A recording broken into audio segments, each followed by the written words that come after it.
غیر قانونی طور پر بھارت کے زیر تسلط جموں کشمیر میں مودی کی زیر قیادت فسطائی بھارتی حکومت ماورا عدالت قتل کے ذریعے کشمیری نوجوانوں کو منظم طریقے سے نشانہ بنا رہی ہے۔ کشمیر میڈیا سروس کی طرف سے جاری کردہ ایک رپورٹ میں کہا گیا ہے کہ سفاک بھارتی فوجی 5 اگست 2019 سے اب تک 800 سے زائد کشمیریوں کو شہید کر چکے ہیں، جن میں سے 3 کو فوجیوں نے گزشتہ روز ضلع بارامولہ کے علاقے اوڑی میں ایک جعلی مقابلے میں شہید کیا۔ جنوری 1989 سے رواں برس 31 اگست تک بھارتی فوجیوں نے 96,233 کشمیریوں کو شہید کیا ہے۔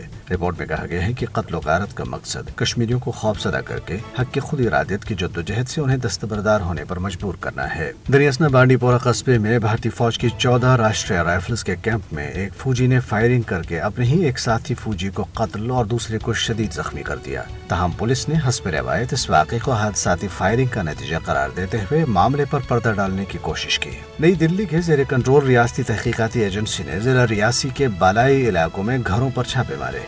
ایجنسی کے اہلکاروں نے پونی اور مہور کے علاقوں میں چھاپوں اور تلاشی کے دوران کچھ برقی آلات اور دستاویزات ضبط کر لی۔ سری نگر کے علاقے رینواری کے رہائشیوں نے کشمیری عوام کی روزمرہ کی ضروریات کے حوالے سے فسطائی مودی حکومت کی بے حسی کے خلاف احتجاجی مظاہرہ کیا۔ خواتین سمیت مظاہرین نے کئی گھنٹے تک مرکزی شاہراہ کو بند کیے رکھا۔ انہوں نے کہا ہے کہ حکام گزشتہ 1 ماہ سے انہیں پانی فراہم کرنے میں ناکام ہے۔ قابض حکام کی عوام دشمن پالیسیوں کے خلاف سری نگر میں حفظان صحت کے کارکنوں نے بھی احتجاجی مظاہرہ کیا۔ کارکنان پریس کلب کے سامنے جمع ہوئے اور اپنے مطالبات کے حق میں نعرے بازی کی۔ احتجاج کرنے والے کارکنوں کا کہنا تھا کہ ان کی انتھک محنت کے باوجود انہیں معقول اجرت نہیں دی جاتی۔ بھارتی حزب اختلاف کانگریس کی مقبوضہ جموں کشمیر شاخ کے صدر وقار رسول وانی نے کہا ہے کہ مودی کے زیر قیادت بھارتیہ جنتا پارٹی کی حکومت کشمیری عوام کو مالی بحران کی طرف دھکیل رہی ہے۔ سری نگر میں ایک پریس کانفرنس سے خطاب کرتے ہوئے انہوں نے بجلی کے اسمارٹ میٹروں کی تنصیب سمیت مودی حکومت کے مجرمانہ پالیسیوں کو اجاگر کرنے کے لیے 19 سے 28 ستمبر تک پارٹی کے احتجاجی شیڈول کا اعلان کیا ہے۔ پاکستان کی رویت ہلال کمیٹی کے اعلان کے بعد مقبوضہ جموں کشمیر کے مفتی اعظم مفتی ناصر الاسلام نے اعلان کیا ہے کہ عید میلاد النبی صلی اللہ علیہ وسلم 29 ستمبر کو منائی جائے گی۔